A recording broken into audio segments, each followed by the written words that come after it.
This is Beyond a Reasonable Doubt with your hosts, Mark Garrigus and Gary Smith.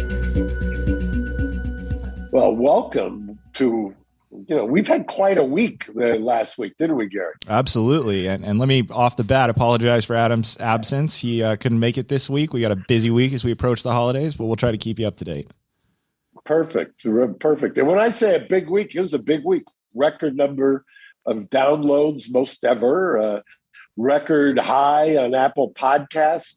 For anybody who cares about those kinds of things, we cracked top 15 again. And so apparently we're either pissing you off or you're enjoying it, one or the other. So I have to say, we do have kind of on occasion, a polarizing effect. I mean, all we'd have to do is Jussie Smollett every week, and that would really make some people's heads explode, don't you think? I sure do. I mean, when you think about the fact that, the stories we've been covering lately, from Jussie to, we got range, I think you can easily say. When you can go from Kyle Rittenhouse to Maxwell to Theranos to, everything else. Speaking of which, we were discussing topics, and I thought one of the interesting topics was the reading by Liz Cheney of some of the texts that were produced by Mark Meadows, who was the former chief of staff of the president, the chief for the chief. And Gary, do you have any of that video? Because it's kind of interesting. I can probably pull some of it up in just a moment here. But yes, it was very interesting. It's being a little bit reported, maybe misleadingly in some places. It's characterizing the quotes, at least in the headlines, as we've talked about, as though they're being said by people. But I thought it was very interesting that that Don Jr. himself features prominently in those back and forths. Right. And by the way, for those who are saying, why haven't they indicted people for insurrection? Don Jr. famously about them. I would imagine that prosecutors may have seen some of these texts. And if there are texts saying, why don't you do something, or why did you stop this, or it's going to be bad. And mind you, for those who want accuracy, some of those that Cheney read into the record were from Fox News personalities. I think Laura was one, Sean was one. Then there was the ones, as you mentioned, by Don Jr. They seem to be uniformly saying, in real time at least, that this is a problem, that then President Trump should have done something, which I think cuts against the idea that it was it may explain or give you some input into why some of these people haven't been charged with anything yet. And I'm not talking about the Fox hosts. I'm talking about all the people who are talking about why speakers on the dais for the... Indeed. But according to the records, multiple Fox News hosts knew the president needed to act immediately. They texted Mr. Meadows, and he has turned over those texts. Quote, Mark, the president needs to tell people in the Capitol to go home. This is hurting all of us. He is destroying his legacy, Laura Ingraham wrote. Please get him on TV. Destroying everything you have accomplished, Brian Kilmeade texted. Quote, can he make a statement? Ask people to leave the Capitol, Sean Hannity urged. As the violence continued, one of the president's sons texted Mr. Meadows, quote, he's got to condemn this shit ASAP. The Capitol Police tweet is not enough, Donald Trump Jr. texted. Meadows responded, quote, I'm pushing it hard. I agree. Still, President Trump did not immediately act. Donald Trump Jr. texted again and again, urging action by the president. Quote, we need an Oval Office address. He has to lead now. It has gone too far and gotten out of hand, end quote. But hours passed without necessary action by the president. These non-privileged texts are further evidence of President Trump's supreme dereliction of duty during those 187 minutes? So it's interesting because obviously you saw in the crawl there that was a CNN report, and when I was flipping around the channels when it was CNN and MSNBC had it kind of live or had broken into the regular programming, Fox was conspicuously silent on the shocking on the issue. But what surprises me is that there's a couple of interpretations here. First of all, it's not direct communications or text, presumably with the president, which would be something prosecutors would want to see. It also doesn't show much of, it doesn't move the ball forward for overt acts in a conspiracy, if that's what your argument is with Don Jr. or with Fox News hosts. In fact, it kind of undercuts a conspiracy.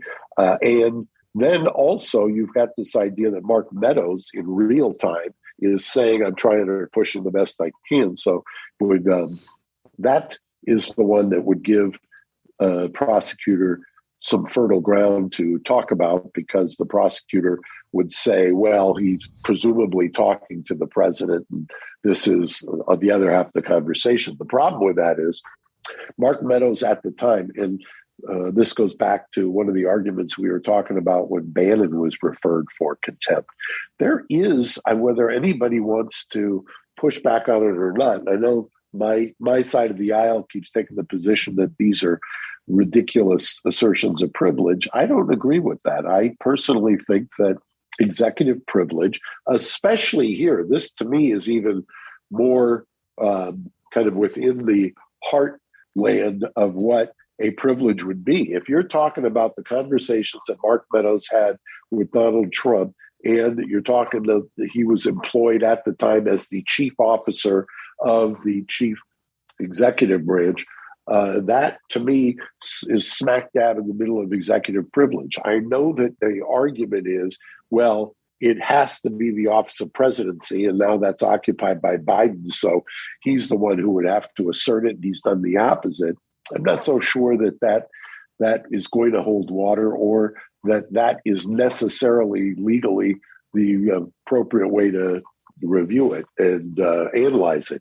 Because I think at a certain point, and he's been referred to the committee has referred him to the House so that the House can vote on sending him over to Department of Justice. I think the Department of Justice is going to take a very, very hard and long look before they do what they did with Bannon. I mean, you saw what they did with Bannon. We talked about it. One of the spokespeople came out and basically said, don't tell us what to do. And then they took a couple of weeks before they brought him up on the charges or criminal charges. I think this presents a thornier problem for the Department of Justice. Yeah, absolutely. And I mean, I agree that the text certainly would undercut the idea of this large conspiracy, that spanned from government to media and just, sort of intertwined everything. Well, and, interestingly, there was also this week arguments in the Donziger case. Donziger was the lawyer who took on Chevron, got a giant judgment against them, tried to enforce it in the U.S., and basically has been disbarred and on house arrest and went to trial and was found in criminal contempt. He finally got up and had oral arguments, not him personally, but his lawyers. I believe Bill Taylor was one of them in the circuit court. And the three judges, who, by the way, were... I'm sorry, is this the same gentleman who's been on house arrest for some absurd amount of time, like 500 days Correct. Or something? Yeah, okay. For a misdemeanor. So apparently during the argument, if you believe what's being reported, and it was three Trump appointees, if I'm not mistaken, they were pointing out the fact that how in the world do you have the executive branch, which is DOJ, saying we're not going to take a position and we declined to file criminal charges. So both the Southern District of New York said they're not going to get involved. DOJ said they're not going to get involved. The judge, and you've got this separation of powers, the judge then laterals it over to another judge, appoints a prosecutor to prosecute this guy, and for criminal contempt. The judge appoints the prosecutor. He doesn't get a jury trial. It's a judicial trial because it's a criminal contempt, is found guilty of the contempt and sentenced to 6 months. And I think that's, frankly, when you lay it out that way, and the questions that were being asked are basically, how do you get the authority to prosecute a case if the Department of Justice says we're not taking this, and the executive branch is getting usurped by the judicial branch, is the argument. And doesn't that seem peculiar to you? And by the way, isn't that reminiscent of what happened with Michael Flynn when the executive branch wanted to dismiss the case and the judicial branch said no? Yes, this is exactly what I was thinking about. And yeah, I mean, obviously I'm a more of a layperson when it comes to the law, but the way you've laid it out, there's no way in the world that seems like it should be the way justice should be handled, especially after this guy's basically been under confinement for such an extended period of time over a misdemeanor. Yeah. And by the way, the punishment of the 6 months, he doesn't get credit in the federal system. Some state courts you do, and for a while in California, you will get credit for the house arrest. You don't get credit when the judge doesn't give you the credit or doesn't factor it into the mitigating circumstances, which obviously was not done here. Well, Mark, I'm going to let you go. I do have one more question for you. If your background serves, based on my observational skills, you are in Los Angeles, California in your office? Absolutely. Okay, well, I've called the cops and they'll be approaching momentarily because you were inside a building in California and you are not wearing a mask, you damn lawbreaker. How dare you? How dare you? This is a virtual background. Oh, okay. Okay. There you go. Okay. There you go. All right. Good save. All right, Mark. Okay. Thank you so much for your time. Good to see you. We'll be back on Thursday. Thanks for listening to Beyond a Reasonable Doubt. Stay tuned for more bonus episodes coming soon.